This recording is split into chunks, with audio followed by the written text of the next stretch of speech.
Welcome to the first WomEconomics session, where my name is Tonya, and I'm here with my team, Wumi, Dorcas, and Ife. We're all part of the WomEconomics team, and we're so excited to have you join us today.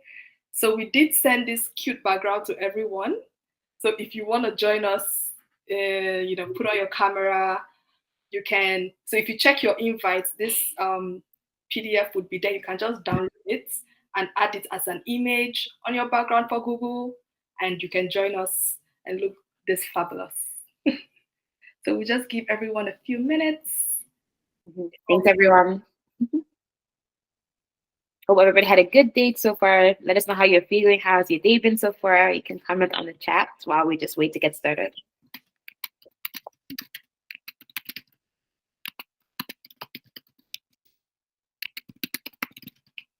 To change your background, click on the 3 dots that says more options. When you click on that, you can click on apply visual effects, which is like a nice star emoji.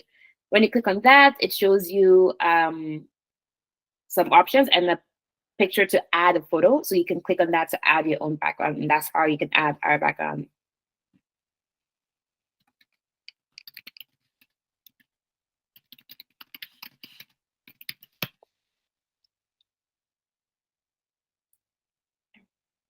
Okay, so we've been trying to play some nice music, but Google isn't letting us play. So we're going to play some nice icebreakers to get to know everyone a little bit better.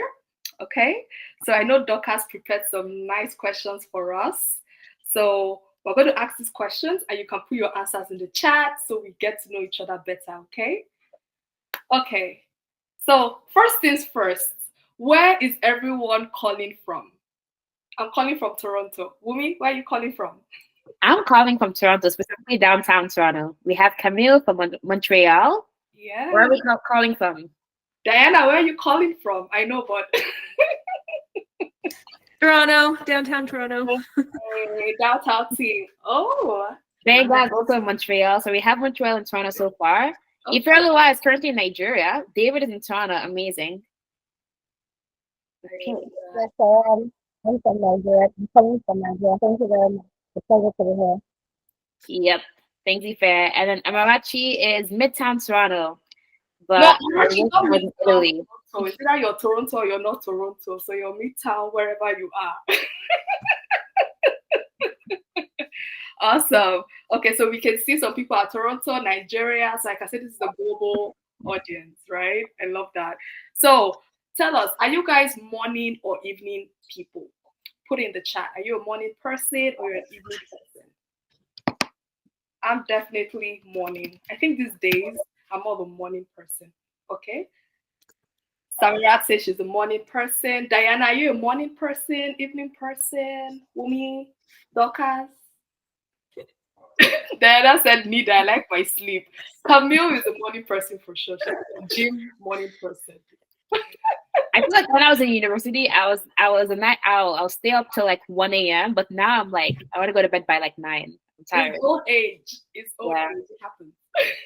Are you calling me old? No. Is that what you said? So Dorcas says she's an evening person. Ifeoluwa says she's an evening person. You don't like mornings. But you have to work hard in the morning. So, you gotta get used to being a morning person, okay? So can anyone tell us what are your hobbies? Just put one hobby in the chat. For me, I love dancing. If you know me, you know I'm a dance queen. You can never beat me on the dance floor. I don't care who you are. I've been dancing all my life. So anyone want to share their hobbies? Diana said rollerblading. Oh my God. Do you do that just in the summer, Diana? Yeah. Just in the summer? So what do you do in the winter when everywhere is snowing? Sleep. Indoors. Oh my. Oh. Samira says your hobby is reading. What are you currently reading now? I'm actually reading a book called, I should have it here, but I'm backing right now since summer. It's a feminist book, actually. So yeah, I can't wait to finish it. Yeah. I love that. Okay. Let us know what the name is in the chat in case we have some. Yeah, sure. others here who want to check it out. So thank you. I see. Oh, Wumi says playing instruments. Wumi, what instruments do you play? Yeah, I play piano, guitar, and bass. I like to keep myself busy. Nice. One day you have to play for us. That's a good point. An economist playing instruments. Okay. That's a whole podcast topic. I love it. Camille says reading, low-key. No, Camille, you travel all the time. It's not low-key. You're always traveling. Where is your next destination, Camille? Camille, you have to unmute yourself. Yeah. Let's hear you. Yes, I was struggling to unmute myself. Next destination, we have a bit of a problem here because the next destination was supposed to be Ecuador, but they're fighting crimes there right now. So yeah, I'm still struggling to find the next one, but probably Panama. Panama. Lovely. Lovely. You're living the life. Okay, so we'll kick this off to Wumi to kick us off for today. Amazing. Thank you so much, Sonia. As mentioned, we're very excited and very happy to have all of you joined. Thank you for joining and coming on time. With that being said, we're gonna start our presentation. Okay, just confirming, can everybody see my screen? Tonya, can you confirm my screen is visible? Yes. Okay, awesome. So we're gonna talk about WomEconomics a little bit today. Again, we're all about empowering women and economics through career development, building connections, and overcoming biases. So for today, we're gonna have a mini intro. We'll dive right into our panel discussion, a short Q&A, and then we also have some amazing networking opportunities as well. We're gonna have breakout rooms, and later on, Dorcas will give us more details about that. And then we'll wrap up the evening with a small housekeeping and what to expect for our upcoming events. A little bit of stats. Did you know that over 52% of economic students lack guidance in their career development journey? And about a quarter of individuals from minority backgrounds constitutes the overall population in the field of economics. These statistics were things that led to the birth of economics because of how alarming they are, and that we need to see a huge change. Not only that, but underrepresentation of women in the field have consequences, such that when it comes to undergraduate economic students, 30% of them are women, in compared to 56% across all other fields outside economics. For every dollar a man makes, a woman makes about 82 cents. And in a year, a woman can miss out on making up to $150,000 because of not being familiar or aware of opportunities that lies within economics and related fields. There's obviously more statistics like this, but these are just some of the alarming things that stood out to us. So all of this led to WomEconomics. WomEconomics was founded in March 2023, so a little over a year ago, and it's a global force empowering women in economics. We break gender barriers, providing resources and mentorship to amplify career successes. Our mission is to build the career capacity of women in economics globally and promote gender diversity in the field. Our vision is to empower aspiring current and female economists by providing resources for career successes and fostering connections within the economics community. Just a side note, even though we're called WomEconomics, we are targeting women in economics and related and relevant fields. Some of our programs that we have WomEconomics events or events. We're going to have our conferences, case cracking competitions. We connect where we want to create opportunities for mentorship and networking opportunities. And we grow, which will consist of things like our podcast series, economic skill building workshops, and webinars. We also have some things that are more specific for students, where we want to be able to help them identify opportunities in their careers in economics or outside economics, prepare them by having access to bootcamp sessions with skilled professionals, and finally, networking opportunities, where they're able to practice their elevator pitch and improve on their personal brand. With that being said, a little introduction of myself. My name is Aderumi. I have an undergraduate degree in economics, business, and French. And I currently work as an AI product manager. So I'm not exactly in economics, but I apply my economics in different capacities. Tanya is also a co-founder, and she currently is a risk professional at a well-known bank here in Canada, and she loves research, economic development, and empowering women globally. This is a huge vision we have. This is a huge thing we're trying to do, but we can't do it alone. And recently, our team expanded. We have 2 more people that joined our team about a month ago. We have Ife. Ife is a lawyer, and she loves volunteering and advocacy and loves community service. She's currently based in Nigeria, and she is one of the 2 new people to our team. Dorcas is going to be our director of events. She has a background in finance and loves data analysis, technology education, and mentorship. She also loves engaging and creating events that fosters personal growth. So that's a little bit about our team. We're small, but we're mighty, and we're always looking forward to expanding. So if you or anyone else is interested to get on board, feel free to send us a message or fill out our information that's available on our website. A bit of a high level, we started last year and there was a lot of accomplishments. We registered the firm as a nonprofit. We were able to build our social media to over 200 followers. We had a survey with 35 responses, and I think we're currently close to 50, which is really good. We're able to have our podcast where we launch 1 episode every month, and we have about 1.5K listeners so far. And we also have a board member, specifically Diana, who is part of our board of directors, and we're also looking forward to expanding the team in the near future. This past year, we are continuing our podcasts. We have been able to reach out to individuals to support us by sponsorship or partnerships. We expanded the team. We're creating our mailing list. We're holding workshops and events. We're also building relationships with universities across Canada. So far, we have connections in Toronto and Montreal, which is very exciting. And we're also launching our first ever events, our first WeConnect. In 2025, we're hoping to have our in-person conference and a case crafting competition. This all just shows you that we have so much in store, and we're looking forward to doing more, bigger, and greater things.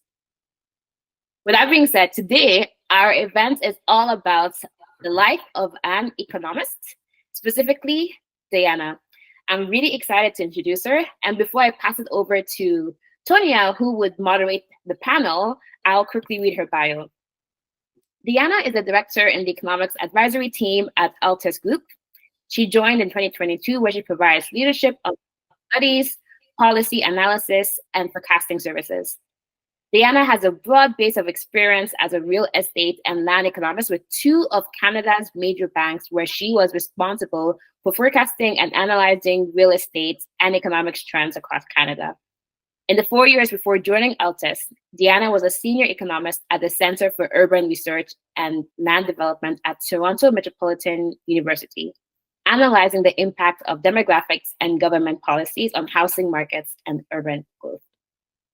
With that being said, let us put together our virtual hands to introduce Diana. Woo!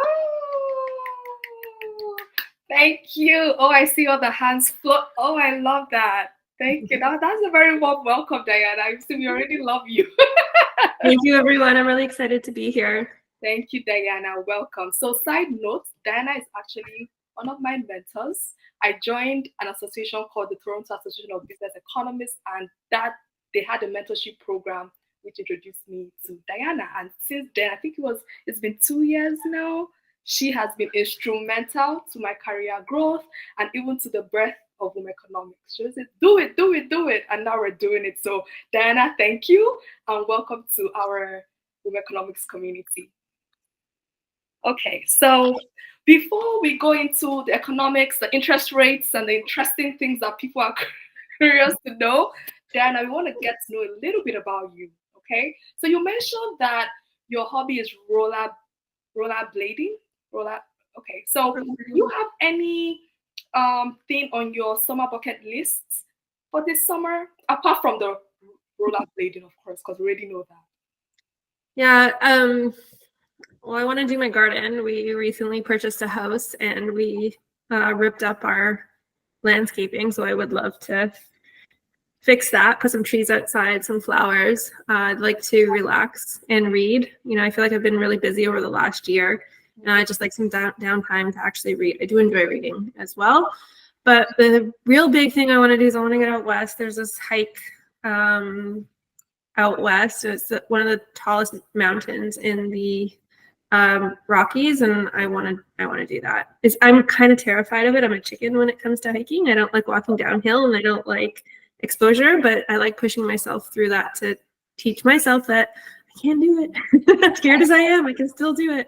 So I love that. That should be fun. We just send us pictures. We'd like to see you on your whole attire, climbing about it. And yeah. I'll be looking forward to seeing those pictures. Okay, thanks for sharing that. Cat on the screen wall kind of pictures. With your bag, showing us the view, Another question would like to know is, if you were not living in Canada, is there any other country you would love to live in? Yeah, Italy. That's That's where my family's from, and I would love to just go back there and I have this sort of connection, or maybe keep wanting to be drawn to this agricultural life. And I know everybody's like, it's the biggest trend. I want to own a farm. I want to live on a farm. But I want to live on an olive tree farm. If I could do it all over again, that's what I would like to do. That's where my family came from, and it's kind of something I'd like to connect back to. I love that. I think if there's any place anyone wants to go in Italy, is there any place you recommend? Because we have some travelers on this call. Camille, I know Camille is always on the plane. So is there any place you recommend? For traveling? Yes. In Italy or anywhere? In Italy. Oh, in Italy. I really like Cinque Terre. It was really fun. People are really warm. It's in the north. It's a place of 5 lands, and you do a lot of hiking out there. I really enjoyed it there. Veneto was a really cool city. It's, I guess, where Romeo and Juliet were from, but they have really cool wine bars, and it's really down to earth, and it's a lot of fun. Okay. Thank you. I hope you guys are taking note. Okay. Thank you for sharing that. And my last question would be, because this is an economics-centered group, of course, we have to ask you something about economics. So what was your favorite economics course in school, and what was your least favorite economics course in school, and why? My favorite was econometrics. What? That's the hardest. We did applied econometrics, so I really enjoyed working with statistical programs, modeling, checking out, relationships between things and understanding the relationships between things. It was just something that I really, really liked. So I'd say that was one of my favorite courses, but I also did a course in Italy for 5 weeks with U of T, and we learned about competition, and in particular in relation to the Italian market, and that was a lot of fun as well. So those were 2 of my favorite courses. My least favorite course was international finance. Yeah. Balance of trade war. We don't. Yeah, I just couldn't pick it up. I didn't enjoy it as much, but I see some people crying. I think they call me what you're talking about. I don't have to explain it. Okay. That balance of trade tests, and I was like, what are all these formulas? It's a lot. I didn't like it as much. I love that. So thanks, Diana, for playing our little game, and I hope we've all learned about Diana a little bit. Okay. So now to the meat of our conversation. So we're really trying to, for this session, we're really trying to understand your experience as an economist and just get your views. I know you're a real estate or housing kind of economist, if we're to put it that way. But before we go deep into that, can you just tell us about yourself and your educational journey from Wilfrid Laurier and your experience to BMO, TD, TMU, just your whole journey and how economics has really influenced your life professionally and personally? Okay. Well, I would say my adventure, my journey as an economist actually started more from a personal perspective. So it started in high school, and my dad wanted me to be a lawyer, and I was far too social and maybe not as focused as he might have liked me to have been. But I had a teacher in high school, Mr. Chernesky, it was a male, who, I drove him nuts. I was never paying attention. I was always talking. But every time I took one of his classes, he expected to be able to fail me because I wasn't paying attention. So obviously I'm going to fail every one of my tests, but I kept getting 90% and I was driving him crazy. But I really, really began to respect him because for him, as well as I was doing in school, he really tried to teach me integrity, accountability. And so I was always drawn to his classes. I took every time opportunity I had to take his class, I took it. He drove me crazy, I drove him crazy, but we had a love-hate relationship and it worked. And so my final year, it was grade 12, and he was teaching economics, so I decided to take it. And that year, my high school journey, the teachers had been striking quite a bit. So I had gone through 3 teacher strikes, and I actually liked school, even if I liked being social. I liked being there. Just because I wasn't paying attention and it was disruptive doesn't mean I didn't enjoy being there. So I decided, we had one paper, and I decided to write it on why teachers shouldn't be allowed to strike. That I took an economic view on why teachers shouldn't be able to strike. Wow. And particularly because I wanted to be defiant, not because, and he gave me a 95% in that class. And I was like, you know what, this was fun. I think I want to be an economist. And that's when I decided I was going to be an economist, and I was going to go to Wolford Laurier, and I was going to spend the rest of my career being an economist. And so I had a co-op program, and I was lucky enough to get a co-op position at BMO as an analyst. They hired me for every co-op term I had, and then they hired me after school for a year, and then I decided I really enjoyed it, so I was going to go back and do a master's. I did a master's, and then at the end of my master's, TD had posted a job posting, and because I had my job at BMO, it was really easy. They hired me. They knew the chief economist I had been working for. I had a good recommendation. And something I should mention too was, I knew I wasn't going to be a lawyer, but my parents were real estate agents, and as a child growing up, my family would take me to work with them because they didn't have childcare. And so they would take me to work. They would leave me in the car while they go show houses. And I said to myself, I want nothing to do with real estate. I don't even want to own a house. I don't want to ever see a house again. And economics seemed like it was pretty far from real estate. Mm-hmm. And I was in a bank. I landed in a bank, not thinking where this was headed. And I was doing macroeconomics. I was forecasting GDP, interest rates, having a great time. It was a lot of fun. I remember my first day at TD Bank when they showed me my modeling, and they gave me a spreadsheet, and they said, here, just put in numbers for growth rates. Make sure the lines of the growth rates don't do this, that they do this or this, but not this. And that was the extent of how they taught me how to do my job. But that was good because it meant that I had a lot of leeway on how I did my research, how I did my forecast. I developed a lot of models, which was a lot of fun. Mm-hmm. But then housing became really important for the bank, and my boss pulled me aside and he said, I think you'll be really good at this, but we're going to make you a real estate economist. We really need you right now. I was like, nope, not me. Nope. I'm not doing real estate. No, thank you. But I ended up doing it, and I really did enjoy it. It's been a lot of fun. It's had a lot of impact for me because housing is really important. So I went into economics thinking I was going to help the world. And then when I realized the biggest thing that really hurts me are homelessness and people not having homes where they can support their children, provide their children stability. So housing has been a really good avenue for me to learn and try to advocate for people who need it the most. Wow, that's a beautiful story. Thank you, Diana, for sharing that with us. I see some love emojis going up. And it's funny how, you said your parents are real estate agents, and life, it's crazy. It just works out in the end. So it's interesting. I mean, all those were giving you good experiences and maybe more passion for the real estate and housing that you might not even have figured out initially. But I'm happy that you do find fulfillment in the housing research because it's very important. Homelessness is a big issue, especially here in Canada and even many parts of the world. So thanks for sharing that story with us.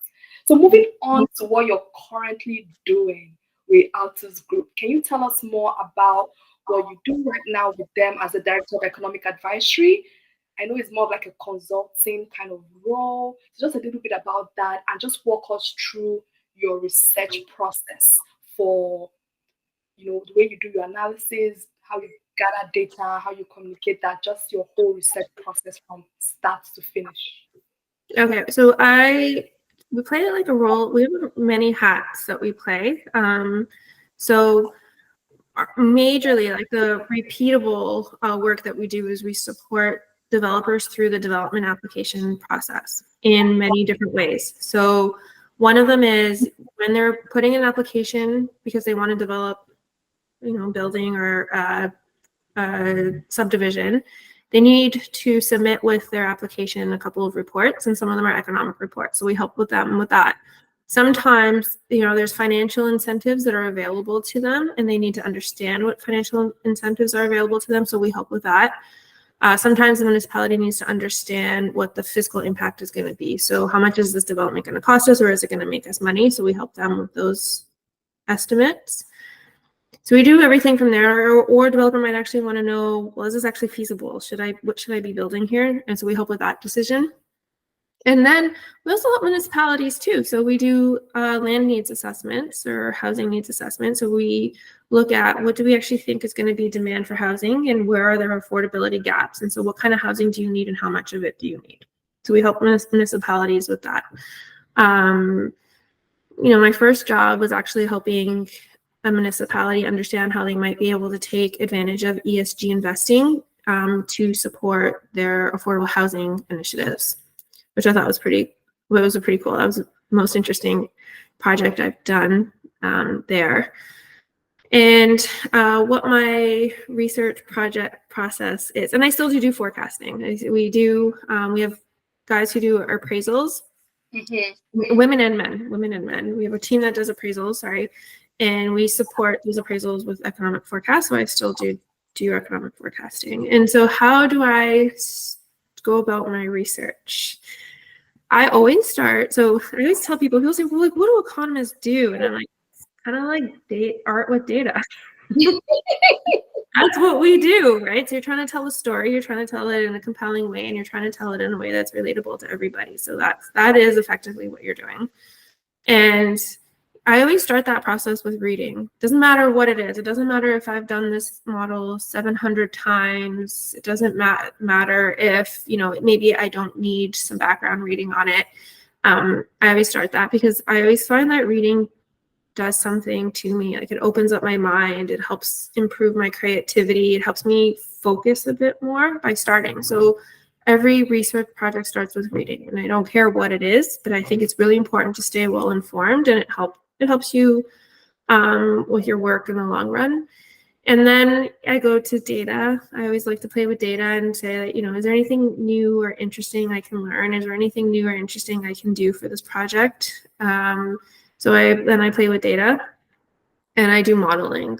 So I like to whiteboard a lot, and I try to think about connections. What does economics tell us about relationships between variables? And then, do I see it in the data? Can I estimate it? Can I model it? And then I try to, the hardest part is putting it into a compelling story. So that's where I take the longest in my research, is pulling together everything I've learned through the reading, through the data analysis, through the modeling, put it into a written story. And that's actually quite difficult. So part of my process there is brainstorming. Helps you kind of put together your thoughts, get rid of the noise that doesn't matter, and pick your important points. Wow, that's it sounds like an easy process. Sounds very doable, but it's not that. It takes time from the reading and researching to getting the data, cleaning the data, modeling it, and also writing the story and making it good for your consumers. That is a very interesting research process, and I think that is what anyone can use for anything, right? So thanks for sharing that with us. In terms of housing policies, this is for Canada. We don't want to talk about the world, but for Canada, are there any recent housing policies that you are most excited about, or you'd like to educate us more on? Well, okay, so there's the federal housing plan, and the federal government has released this really long plan that they say is going to they expect to see 3.87 million homes built in the next 10 years, 2 million of which are going to be supported from their policies, 1.2 directly funded from the federal government, 800,000 supported by the provinces. And when I look at their numbers and how much they're spending and what their programs look like, I will question a red flag of how much they think it's really going to do. So in part of their program is not really giving money to people to build housing. It's more about lending to people at low costs. And we know that the government has what they call the National Housing Strategy. So it was part of the federal budget in 2017. And in 2017, they released a lot of these programs. And this budget really just expands them. Not by very much, but just expands them. And even though they were providing more money in 2017 over a 10-year period, they think they're going to provide less money now, but more housing and get more housing. So it's actually quite an interesting math they've done. You know, I have a very big interest, as I pointed out, in home ownership. And I think that renting has its place. I think that having good affordable rentals is really important. Especially for young people coming out of school who don't have a deposit for a house, you might not have a family, you might need the mobility, right? Maybe you're going to be working in downtown Toronto, but you're not sure if that's where you're going to spend the rest of your career. So why would you purchase something there? But from a long-term perspective, when you have a family, I believe in the stability and the wealth implications of home ownership. And I believe that in Canada, we should be trying to figure out how to expand home ownership for low to middle income households. People talk right now about rent evictions, and the best way to avoid a rent eviction is to own your home. So, but all the policies that the government's released in the federal budget, and if anyone's interested, we can talk about it. I don't see them having any impact on home ownership or significant impacts on home ownership. I do know there's a lot of focus on middle class, but they didn't even really define who this middle class is and how are you actually trying to help the middle class to own homes because it's very expensive. So I do agree with some of your comments there on how realistic the plan is. It's a good plan, but as you said, focused on home ownership as they make it seem. I think individually each piece is good, but yes. But not big enough. Mm-hmm. Yeah. Okay. Thanks for sharing those thoughts. I know some people would have some questions on that, so you can write down your questions in the chat or write them down, and then we can talk about it at the end of the session. Okay, thanks for sharing that, Diana. So back to our young professionals, right? When you think about someone who wants to be an economist like yourself and have a great career in economics, what would you say are 3 key skills that person should hone?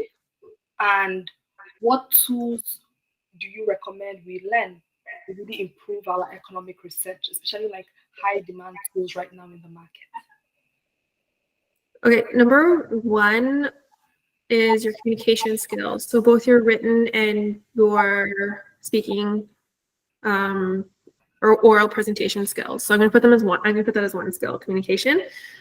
For an economist, it's really interesting. You have to be able to do both longer, more detailed reports, but also smaller, digestible, relatable to the general public reports. So sometimes you're speaking to governments who actually need more detail and need it to be more academic in nature. And sometimes you're speaking to general households, and that then needs to be relatable. So you need to be quite a well-rounded communicator. Most important is you need to be able to communicate to both government and general households really complex issues in simple terms. So one of my successes is I don't think my vocabulary is that big, so I can relate to anyone. I can give a presentation to anyone, and hopefully they've understood what I've said, mostly. So that's kind of those are really important things to be able to do. For instance, I have a colleague now who I keep butting heads with because I think he writes too difficultly. I can't understand what he's saying, and I can't expect my clients to understand what he says, but he hates that I edit his work. So this is another important thing. You also need the skill of being able to take edits on your work, because your first draft is never going to be good. Even I'm okay with my stuff coming back in red ink, covered in red ink. And, you know, I let his writing style slip, and I knew I shouldn't have, and client like basically berated me. It was that memo going to a city, and she was like, but this doesn't say what I like. Is this a mistake, or is it like her and I had to have a half an hour conversation on how I agreed with her? But you really need to be able to communicate things in a really, really good way. Second is I really, really would love to have someone with really good data skills. I think that we go to school very much in an academic setting, and we don't learn practical tools of how to use Excel. And quite frequently you have to learn these skills on the job, which is fine. Like, I've learned them on the job as well. But what I also don't find in people that I would love to see in a new economist is just a curiosity of how to do things. So if there's something I know that I'm like, this seems difficult, but someone must have thought about this somewhere. Someone else must have done this. And I Google things, and it's a simple like, oh, I can use this function in Excel and I can do this. So I think just some of that curiosity and the interest in working with data and learning how to do things in new ways is really important. And we are expanding the amount of access to data that we have. So I do think that your data skills are getting extremely more important. The 3, 1, 2, oh, and the third one is you have to be really good at being wrong. Being okay. You have to be really good at being okay with being wrong. Never had a forecast that's been right, but here I am. That would be a soft skill. Definitely not the hard one. Well, you know, it takes a lot of mental training to be able to do that. Why should we be okay with being wrong? Well, you think about it, like I spend a lot of my time forecasting things, forecasting home prices, forecasting interest rates. Like, even take this interest rate environment we're in, you know, how many people thought the Bank of Canada is going to raise rates as fast as they did? Not a lot of people. And, you know, I remember in March, I wasn't wrong. I knew interest rates were coming down.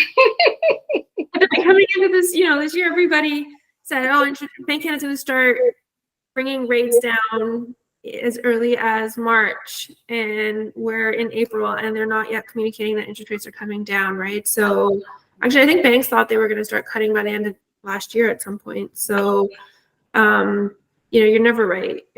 Your forecast is a forecast, and you're never right. You have to be okay with that. A forecast is a forecast, and you are always never right. Hashtag Diana. We're keeping that out. But you know, it's also you're researching, and we talked about our biases. So you might miss something. You might not think of something. You have to be okay with that. You have to take that as a learning opportunity. When someone says, "Yeah, but did you think of this?" And I go, "No," because there are always variables that make up the output. So if you miss one input and someone else added that input, the results are always different. So those are some good points. Thank you, Diana. So 3 key skills we should improve as economists would be communication, data analytics skills, and just being okay with being wrong. Open to feedback, correct yourself, and keep improving. So thank you, Diana, for sharing those. And our last question would be, I think this question gets me very jiggly and very excited. And it was Dorcas who recommended this question. So shout out to Dorcas. So Diana, when you think about the 21st century economists or the Gen Z economists, how can we use AI in the economics field to really position ourselves for better economic research? Yeah, well, I guess I talked about a lot about data analytics, and a lot of programs now have a data analytics arm. So you can do a certificate in data analytics along with your economics. And so I think it's great. I think that the AI opportunity really expands what you can do, right? So for us, it's a lot about taking advantage of some of the AI that's out there to do some of the smaller things that we don't need to spend our time doing. Like, I don't need to spend my time collecting data anymore, maybe thinking about how I organize it. I can run simple codes or programs, and it does it for me no matter what data I'm collecting. So I think that it's helping us become more efficient, but it's also requiring us to be a bit smarter and being able to say things a bit more intelligently, or allowing us to have the time to do that. But it's also giving us access to more data. So the information that's going into some of our thoughts process is maybe better, more interesting. You know, for example, we do a lot of land use planning, urban economics stuff, right? So one of the things now that Google Maps does, it gives you access to so much more information around a development, right? Like I can know exactly what's happening to the economy around a development, businesses that are opening, businesses that are closing, how many businesses are opening and closing, the amenities that are available. Like I can understand that stuff within a touch of a button, as opposed to before really having to do significant amount of research to get there. So it's making our lives easier, but it's also meaning that the value add we add has to be significantly better. Now, lots of people, like everyone in the tech industry, can do data now better than me, right? So I have to be better at having more insightful research and ideas. And Diana, did you want to share the example of your friend at Google? I think that was quite interesting.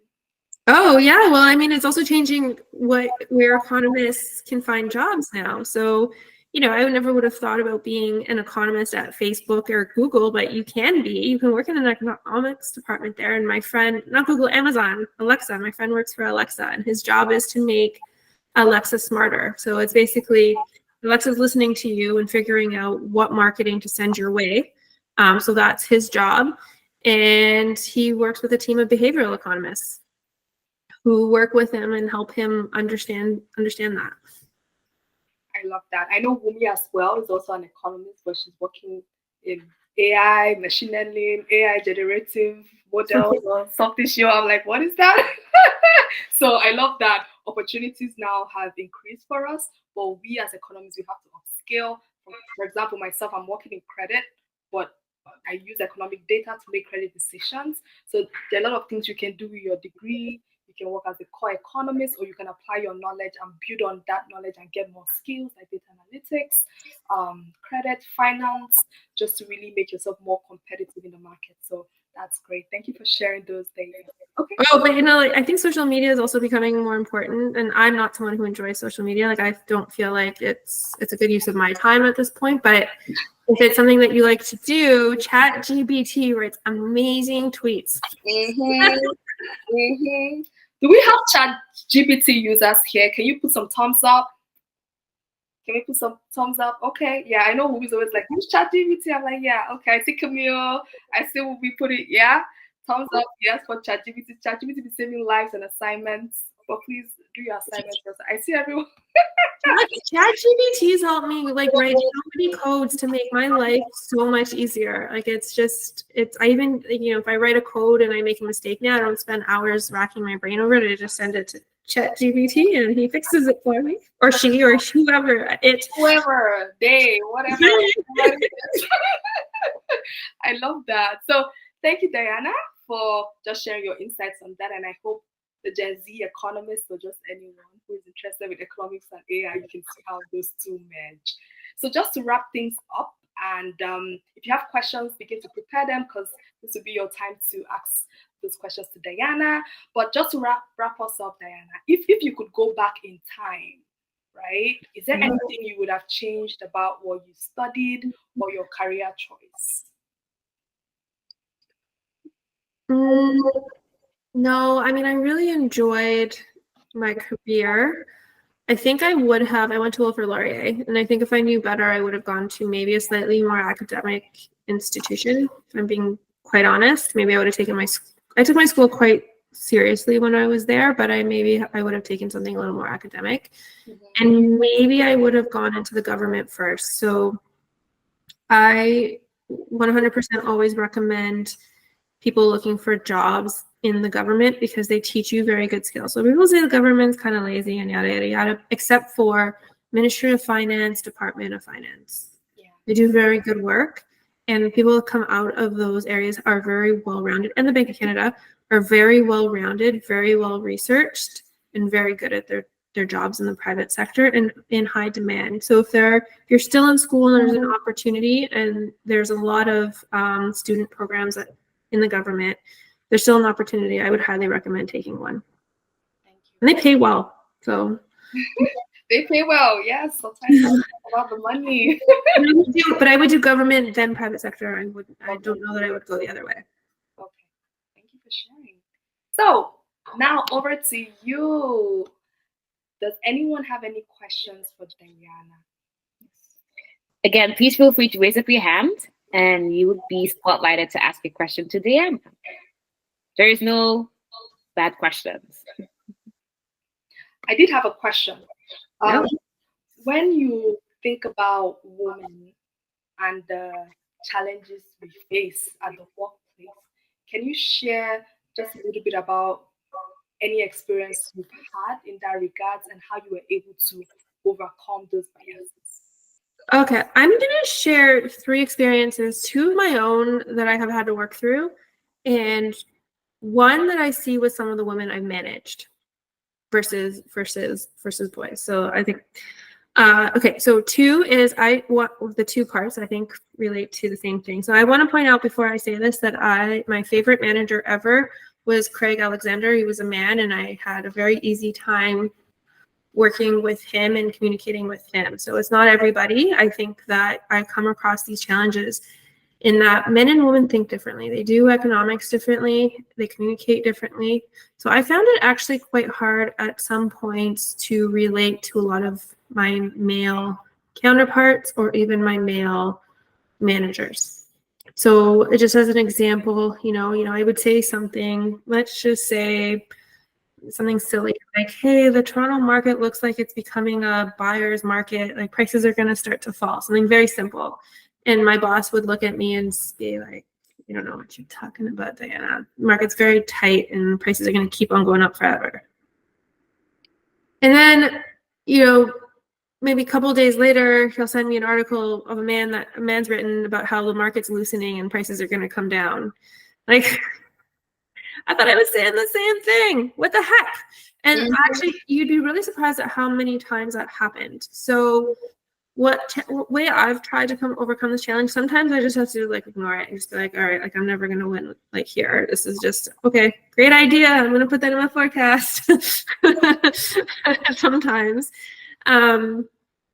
But other times, I would ask questions like, I really do feel like I communicated this to you, but clearly you didn't hear it when I said it. What could I have done differently? And, even if a lot of times I don't get an answer back to that, it starts putting it into the other person's mind that oh, she's trying to talk to me and I'm not listening, but I'm saying it in a way that isn't combative. I'm saying it in a way that is please help me understand how to relate to you. And I think that was really important. I had one manager that I was really ready to bang my head against a wall with, but at the end of our relationship, I don't think he was very happy when I left, but at the end of our relationship, he really did come to me with this realization of I don't think I was listening to you. Duh. But it's just a difference in the way we communicate and we relate to each other, right? And it has nothing to do with man versus woman. It's just a difference that I think, they have a responsibility to learn how to communicate with us just as much as we have a responsibility to learn how to communicate with them. And that's really where I focus. That's the only thing I could control, is how I learned to communicate in a way that became more relatable to them. They have a responsibility to do it too. It's not just all one-sided. The second one was I was a young woman in a field of women, or in a team of women having children, but I was not. And I feel like in our world, we really do support women having children. But in the end, I worked a lot and I couldn't see children fitting into my life because I was working 60-hour weeks and I had no help or support. My partner also works a lot. So my boss even said to me one day, we expect a lot more from you. The bar is a little higher because you don't have children and you can work longer. And, I had to say what the heck, maybe I don't have children, but I also should have a life outside of work.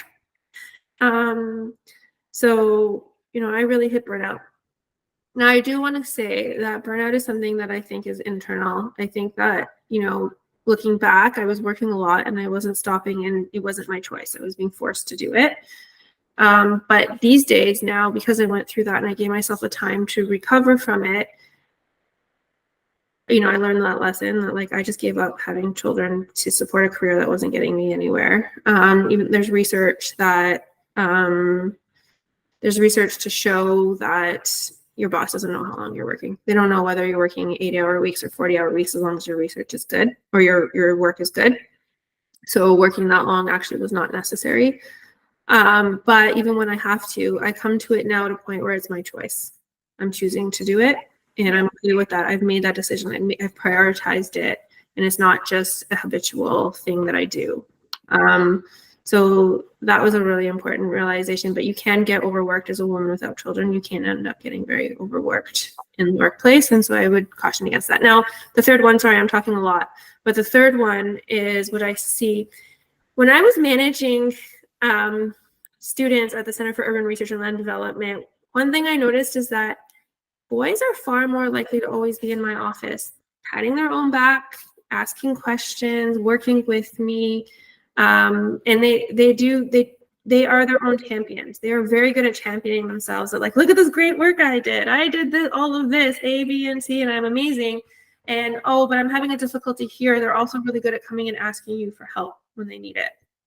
Whereas I found it really hard to communicate with some of the women that I worked with. I love them. We communicated on a social level a lot, but they would take a project and they would go and they would feel like they have to prove themselves on their own.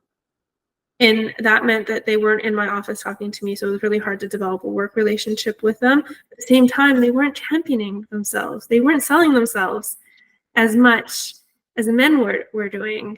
So it's one of the things I think women don't do enough is we don't sell ourselves. You need to champion yourself. You need someone to champion for you, and you need to champion for yourself. So we need a bit more of that confidence that men have, I think. Because that's how you get, like, that's like if a boy is a man is in his manager's office continually telling him what great jobs they're doing, who do you think is going to come up for promotion? When it comes to the promotion, the guy who's in the manager's mind is doing all the work, right? So we really need to do a really much better job at learning how to interact with our managers more often. Thank you, Diana. I think I've learned a lot from these conversations and just some of the biases that we have consciously and unconsciously as women, as women towards each other as well. So thank you for sharing that, and definitely going out with champion yourself. Tell yourself. You are great. Great. You're the best. I know Dorcas has had a hand up, so Dorcas, I'll let you ask your question. Sure. Hi, Diana. Thanks so much for joining us. It was really great. It's really great having you, and thanks for answering all the questions. I previously worked in real estate finance, so a lot of things that you mentioned jumped out to me, and I was like, yes. So I get asked these questions quite a bit, and the question I get asked is by customers is, what is the best time to purchase a house? Because sometimes they're not very informed on, like, the rates, or like how, what are the factors that impact like buying decisions and whatnot. And I've always kind of struggled with that answer because there's a lot of with that question, because there's a lot of answers to it. So like from your experience in like real estate finance, do you have any advice on like what to look out for when you're purchasing your first property? It's a really hard question. We don't really tell people when to buy property. But the thing that I always do like to say is, look, one, every time is never going to feel right. It's always going to feel scary. You're going to either feel like prices are rising too much and they're eventually going to come down, or maybe prices are going down and they're never going to go up.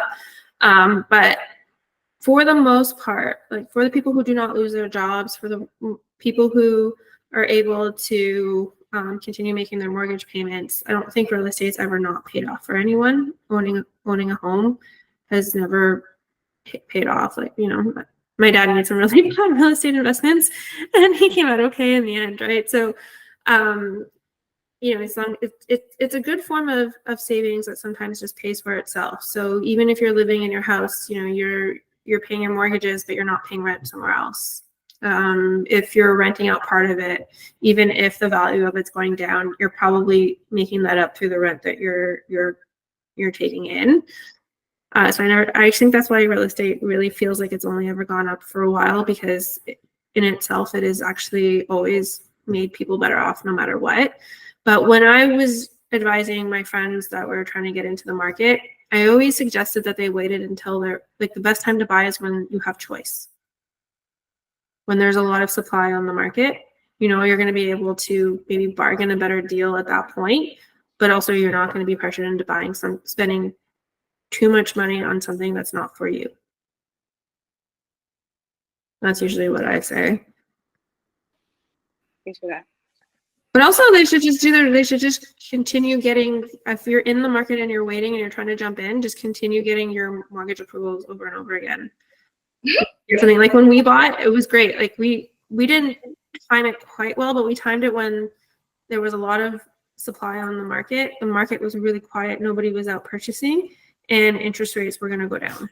So interest rates were like 2 percentage points lower once we closed our house. Thanks for sharing that, Diana. So why, when there's a lot of supply in the market? Okay. We have Camille. Camille's hand is raised. Oh, yes.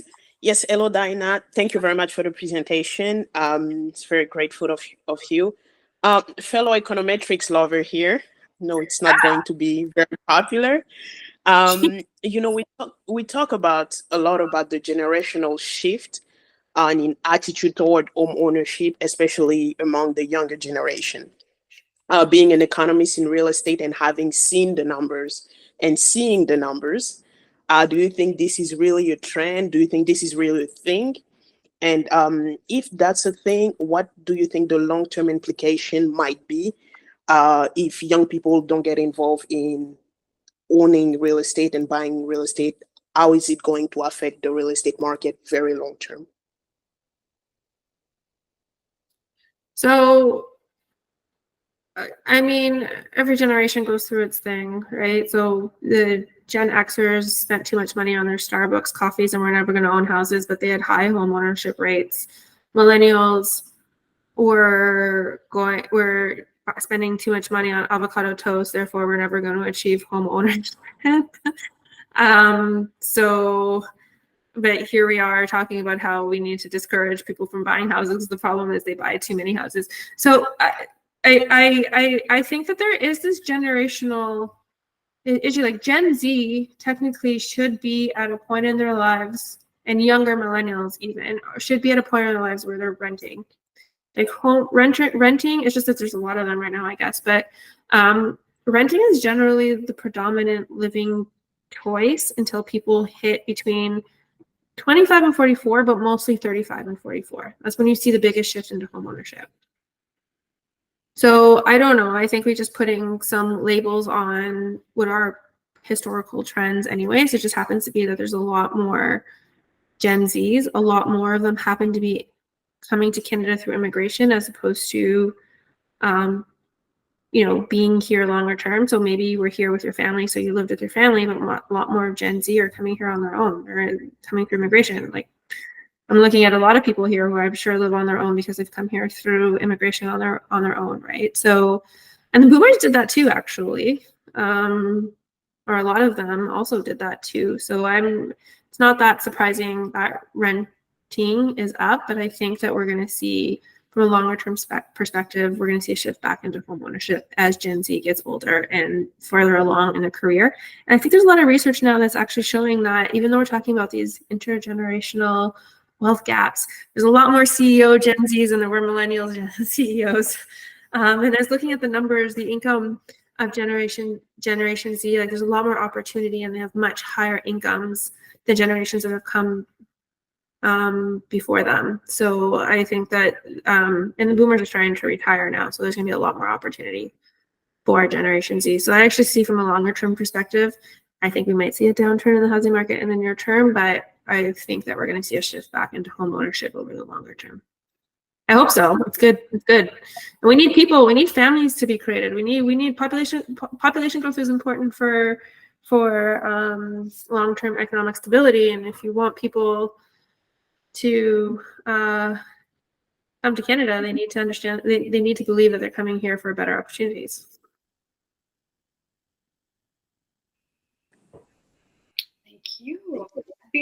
for me, that was the main thing about how income has changed for Gen Z.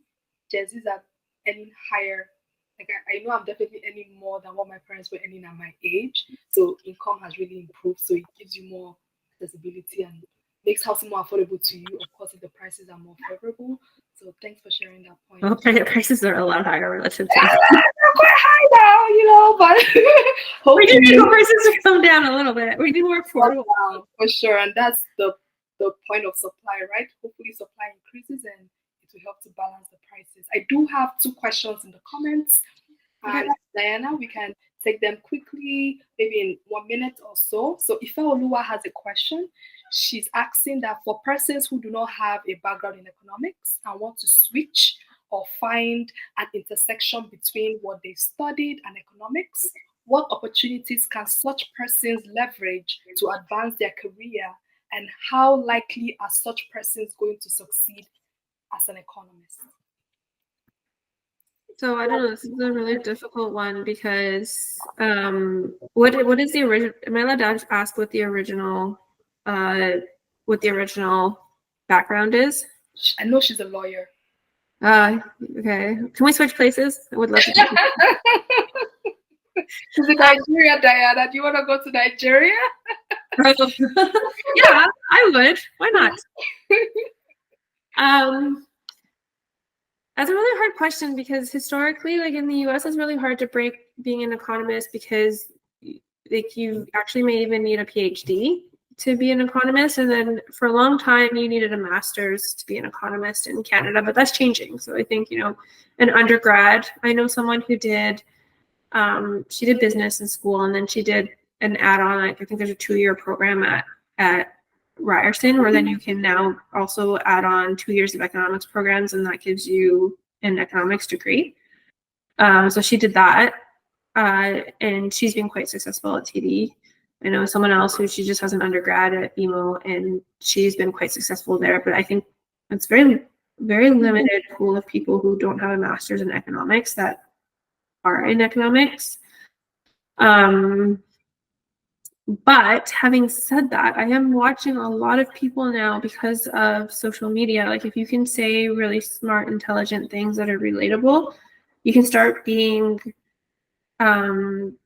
seen as a person who can comment on some of these topics. So if you can show some of those skills that I showed that I said are needed by economists, so good communication skills, really good at identifying trends, so really good at data analysis, but getting ahead of trends, noticing trends before people do, or having good thought that other people aren't thinking about things that people aren't thinking about.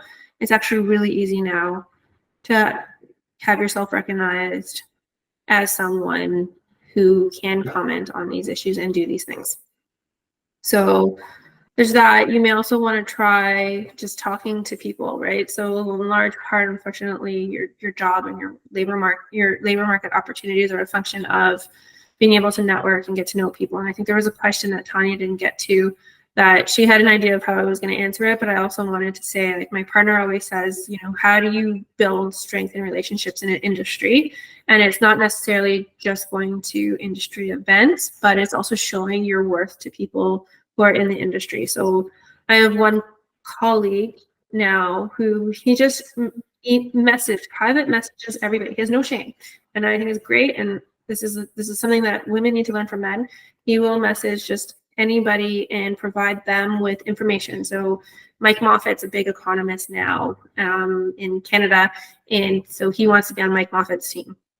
So what does he do? He messages Mike Moffat with my research to give him tidbits and things to talk about on social media. So now he's useful to Mike Moffat, and now so him and Mike Moffat are really close, and he's found an in with the person who he wants to be connected to because he's provided him with information. He's given him something he wants, and now this guy gives him stuff he wants back and recognizes him as an economist. This guy does not have a degree in economics, but he's getting recognized as a land economist now because he's also he's done that. So just figuring out who you want to try to connect to. Don't be scared to connect to people, and just showing your always making that relationship far too often when you have a mentor-mentee relationship, people I just want your contacts. Can you find me a job? Like, who do you know that you can connect me to? Where it should always be about like,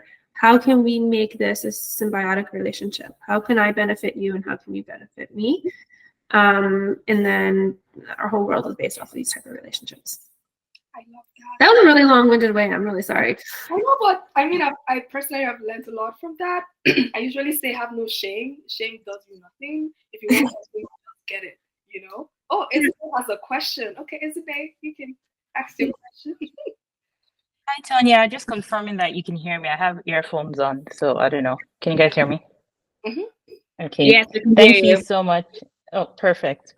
Thank you so much, Diana, for your thoughts and the presentation, and you guys for hosting in general. It's actually hilarious because some of the comments you're making, Anthony had a conversation a couple of days ago. So some of these things are resonating, like having no shame and saying exact something and someone rephrases it and they get all the glory. But yeah, so it's just funny that we had a conversation a couple of days ago. But I do have a couple of questions, and I know you've kind of addressed it from who asked the last question, I don't remember. But with the lawyer over here who's looking to maybe pivot to a field in economics, but just piggybacking on that question, say a couple of us here have a first degree in econ or a master's in econ, but some of us are working in industry, so not necessarily like an economist or in the research field. So if someone is looking to move from industry to like pure economics or in the research field or just any role in general in the economics space, what would you recommend or would your advice be a little different? And say you're looking to start at a junior position, because that would be a big sacrifice. So if you're looking to pivot and still make that progression, what would you kind of advise? Because I know some of the tools we might have learned might be outdated. And if you're not really working in the, like, if I'm not forecasting, I'm not necessarily using Java or Python. So like, how can we sharpen our tools to, kind of get back to that field if we wanted to? And my other question is, this is for selfish reasons, because I'm in commercial banking and I deal with like lots of commercial real estate and things like that. So you did give your opinion on the retail housing market. So I'd just like to know your thoughts on the commercial side. How do you think things will change? Just what are your thoughts in general? Because I know of late the banks haven't been too friendly with on the commercial side, or developers were always very, it's always iffy lending to home builders these days just because of what's happened in the past. So I just want to know your thoughts on the commercial space. Thank you. Okay, so a lot there. How you could move from the private advice on moving from, I would just apply to jobs and just continuously, like, I'm sure you use economics somewhere, and number one, you want to get to know people in the industry, and you want to know like the people that can help you figure out how to get a job, or at least have your voice heard. But I mean, you have real life experience, so I can't see that it would be really hard, especially if you're working in a bank.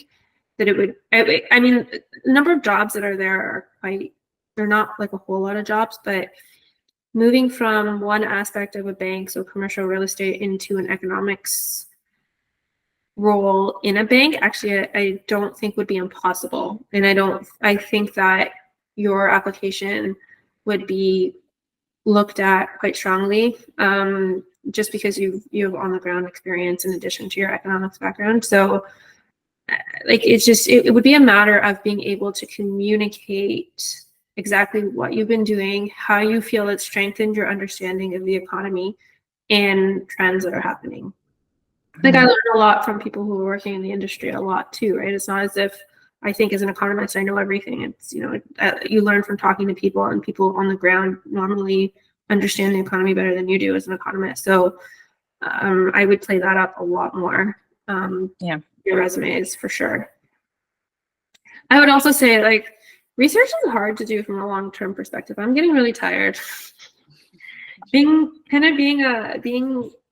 in a field where you're just constantly doing research at a certain age does get kind of tiring. I want to shift the other way. So I'm having the problem of like, how do I get out of economics, maybe, and into something a bit more integrated into decision making. At some point that becomes kind of where your skills are, as opposed to doing all the research. But and the other comment for the where you're seeing commercial real estate going, I think with the interest rates, right? I think.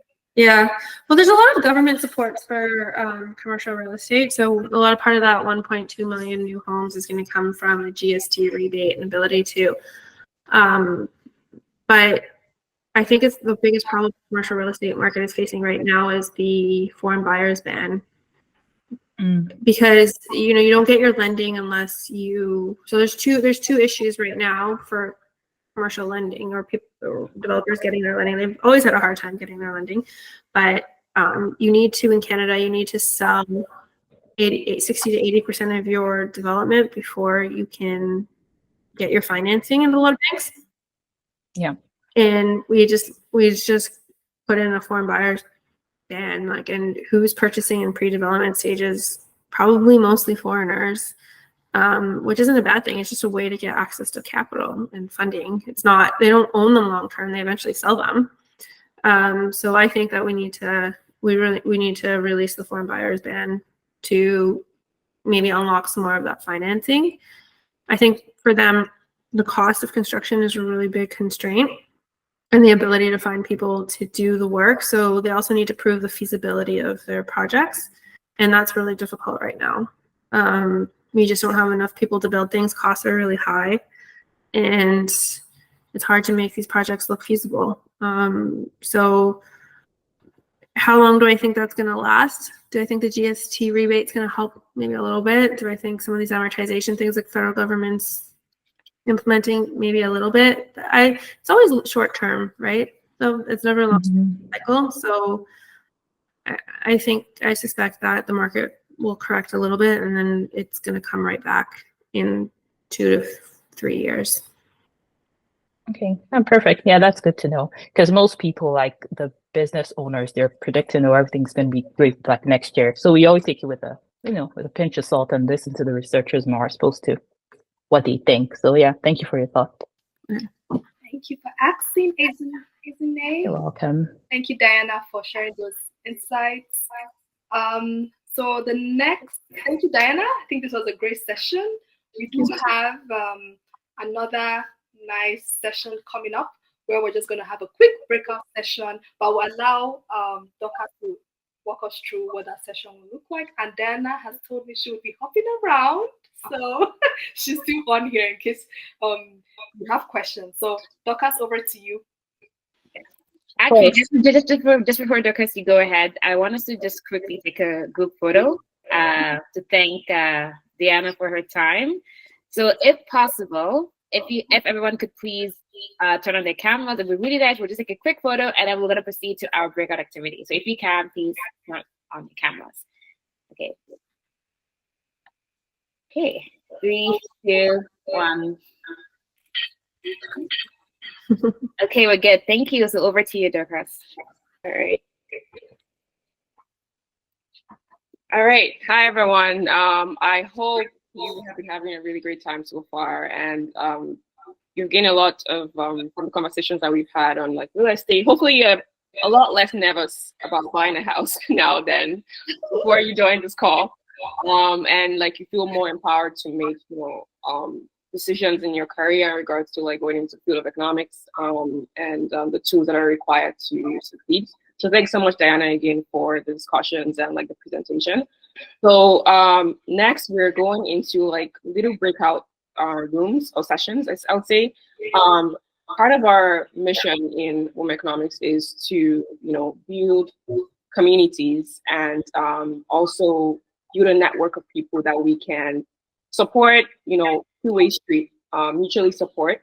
And so that's why we're having this breakout session. And we're also going to, kind of dive deeper into like the realities that we face as professionals in the work environment, and kind of encourage each other on how we can, address those realities, or how we can proceed with those realities and make the work environment a lot more conducive for us. So we would be breaking out into, I think, 3 sessions, Tonya, 3 sessions, right? And facilitated by me, Tonya, and Adewumi.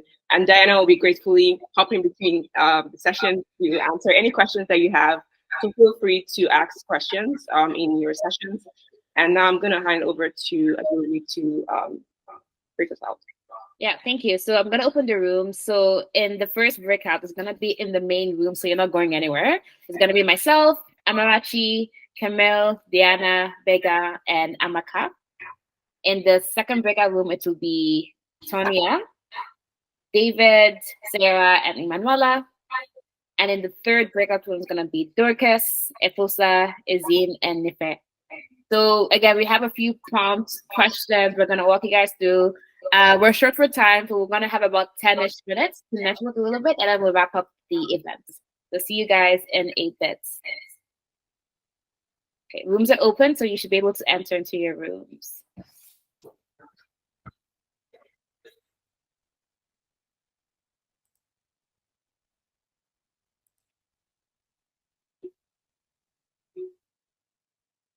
I'll give it a few minutes to switch. Okay, awesome. Hi, everyone. So we're going to get started. A reminder, I kept in the chat our links. So if you don't already follow us, make sure to follow us, like our content, and so okay.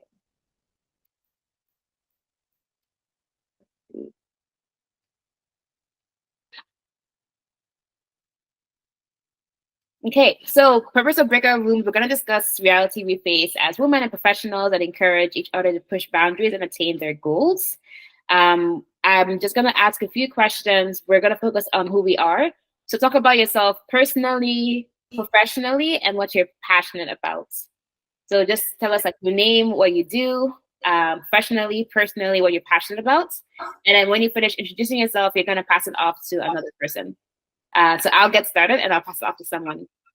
So my name is Adewumi. I am a product manager by profession. I work at Bell, and personally, I love playing instruments. I was very passionate about economics since high school, and that's why I got into it. I studied honors in economics with a minor in business and French studies at Concordia in Montreal, and I started this organization with Tonya last year, and I'm really excited to see how it will grow. So that's a little bit about myself. I'm now going to pass it to Amarachi, if you're there. Hi, my name is Amarachi. I work in nonprofits and INGOs, NGOs, that type of field. I specifically humanitarian nonprofits. So currently with an INGO with a strong focus on children in Canada and in 120 countries around the world, I guess. So yeah, that's me. Sorry, what else were we supposed to say? Anything about yourself personally and why you're passionate about economics, or anything about economics? Okay, so this is very interesting because every time I heard somebody say they studied economics, the first question in my mind is, what do you do? What do economists do? I never knew. I had never seen a job title say head economist. I had never seen that. So I always had that question right from my undergrad course. So, but interestingly, I did do an MBA, even though I'm in the nonprofit, because there are MBAs for international development. Well, doesn't make sense, but it's out there. So yeah, that's my only financial, I would say, type of background. Yeah, so that's me in a nutshell. Great, thank you. And you want to pass it to someone? I'll pass it to Samirath. Hi everyone, I hope everyone is doing good. I'm Samirath. I am an undergraduate student at Concordia. I study economics and I'm minoring in sustainability studies. Actually, if you asked me 4 years ago if I wanted to study economics, I would have said no, not at all. But my interest for economics arose in my last year of high school. I began having a big interest in the field, and what I learned, and so I decided to pursue economics at university. As I shared earlier, I like reading and learning new things, and I'm very happy to be here today and to learn from everyone else. Thank you. You're gonna pass it up to someone. I'll pass it to Ifeoluwa. I know if you're having some network issues, so if you can unmute yourself, that'd be really nice. Hi everyone. Network has been throwing me out of this call for a while now. All right, thank you very much. My name is Ife. I'm a lawyer, living and working in Nigeria. I work in a law firm at the moment, and basically, I'm just in and out of a lot of advocacy, go to court, litigation, then do a lot of policy development. So yeah, it's a pleasure to be here. Thanks, Ife. And last but not least, Camille. Oh, hello, everybody. So my name is Camille. What do I do? I am a banker. I work in real estate banking at the moment. So why did I choose economics? To be quite honest, I went to economics because my mother was an economist, and I was the kid hanging out at the office. She wouldn't put me to daycare. And, she looked like she was making interesting and important decisions back then. So I was like, okay, I want to be that person as well. So at the end of high school, I decided to enroll in economics. And I really liked it because it had, the data component. It also had the analysis component. So yeah, after I graduated from undergrad, discovered that to be an somebody told me to be an economist, you have to have a PhD. And at the time, my economics teacher told me it wasn't a financial responsible decision to pursue a PhD. So I decided to go to finance. So after the economics, I studied finance, and at the moment I'm in finance. And passion, I like to travel a lot. My goal was to go to 100 countries before I turned 35. But it's not mathematically possible, so I'm toning it down a little bit. But yeah, that's about me. Great. Thank you so much, Camille. It's nice to hear from everyone. We already know Diana. She introduced herself for like the past hour, so I'll skip you for now. I have put 2 questions in the chat, and maybe we can just spend a few minutes talking about it. The first question is, where do you see yourself in the next 3 years, and what are you doing now to get there? The second question is, what biases have you faced at work or school, and what can we do as women to break those biases? So feel free to answer any of the questions. Let's just have a mini conversation. We have about 4 minutes left, so let's see how much we can get covered.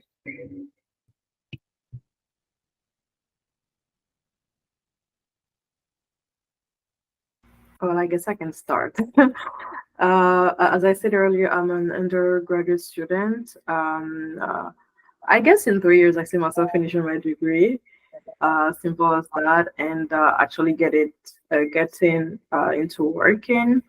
I think I don't see myself staying too long in the corporate world, so I would like to start with the corporate, and then go into government. That's personally my plan, but again, things can change. However, I haven't decided which field of economics I specifically want to work in. I just know that I want to keep my focus in sustainability because I do believe it is important. We cannot just study economics and ignore all the other issues that are important in our societies. Should I answer the second question too, or maybe? Sure, if you want to, yeah. I work at school. I think I didn't have I think the experience that I can think about right now was in summer 2023. I did an internship with Seed Concordia, and I was working on a youth entrepreneurship project. We were only 2 women in the team, and a lot of times just to relate to what Diana said earlier, we would say something and the guys would repeat the same things, and everyone would react differently. So it was very important for us to be confident and really set boundaries and set our grounds, to be heard. So that was an interesting experience, and it also helped me know what to expect in the work field later. Yeah. Thanks so much for sharing. I definitely agree on the last point as well. So we need to really like man up, woman up, as they say, and build our confidence. Anyone else have anything they want to share about the 2 questions before we wrap up? Yeah, I'll go second. Where do I see in 3 years? Hopefully, no, I see myself having a managerial position, be a bit higher. What do I do to get there? It's one of the things I'm doing right now, networking, meeting with new people. Also comes to answering the second question, being with a group of women. This is something I've noticed. I'm the only girl in my family, and being around women, it's very different because you are around professional women. They face more or less the same bias you're going through. They have the same obstacle you have through, and you're able to learn from them, learning how they are able to go through this obstacle and how they're able to undercome it. Sorry, overcome it. The English is leaving me at 4 p.m. being a Montrealer here. Yeah, so being with people that are smarter than me, this is one thing I always do, and being able to learn from them and accepting to be criticized and grow. Yeah. And we'll definitely wait. I'm super excited to see your post on LinkedIn with that announcement of your promotion. So we're rooting for you. Feeling the pressure. And if I know you have your hand raised up, so yes, what are your answers to the questions? Okay, thank you. So before the answers, I just want to quickly share how, my love for economics, because here say lawyers don't like maths, lawyers should not do anything like maths and da da da da da. And I don't like maths actually, but I remember when I was in high school, before I, started studying for my undergraduate degree, I used to like economics a lot. It was just an interesting. It was quite simple, and it was quite interesting. It was just very easy. The plotting demand and supply curve. It was really an interesting course. So because we have this jam, an examination you have to do to get into the university. I offered. The people were surprised. Like, why are you taking economics? You're going to be a lawyer. I'm like, I liked it. So moving on from my degree and all that, I realized that I think I like it. I don't like I don't like the core, like the mathematics, but I like the principles. I like it's relatable. It's take this and take that, give this and give that, and just so I don't know. I've not done the core, but yeah.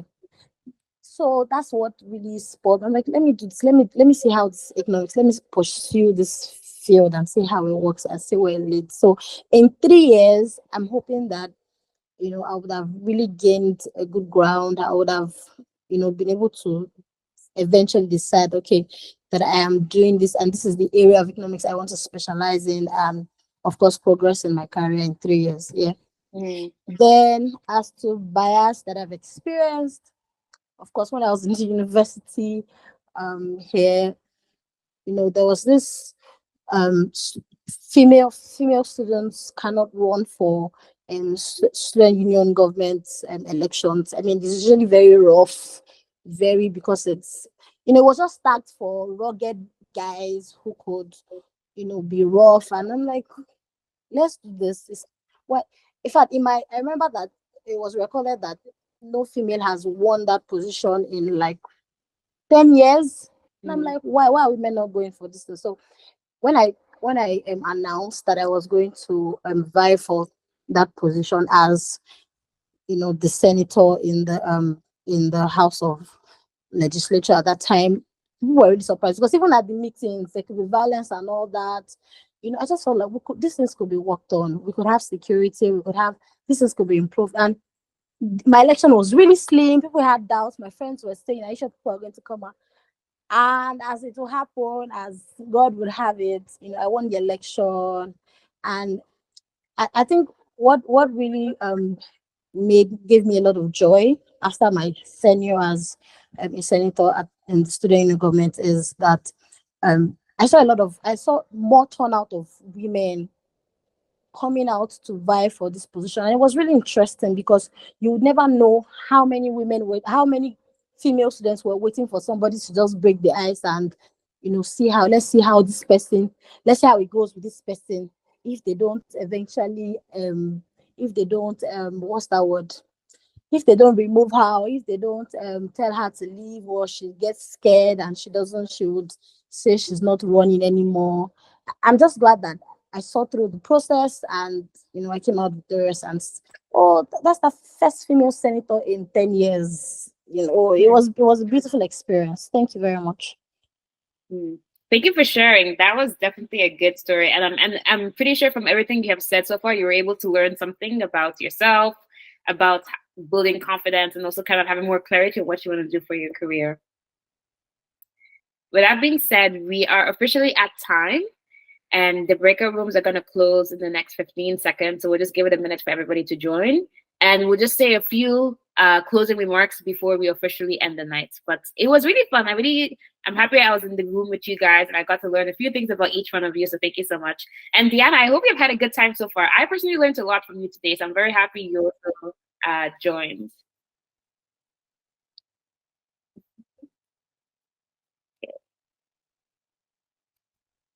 Okay, hello everyone. Welcome back. We are just wrapping up our meeting. Whoa, that session was great. Shout out to my team. We had a great session. I'm pretty sure, Sarah, thank you. I'm pretty sure our breakout was better. I'm just putting it out there. I'm pretty sure. Okay.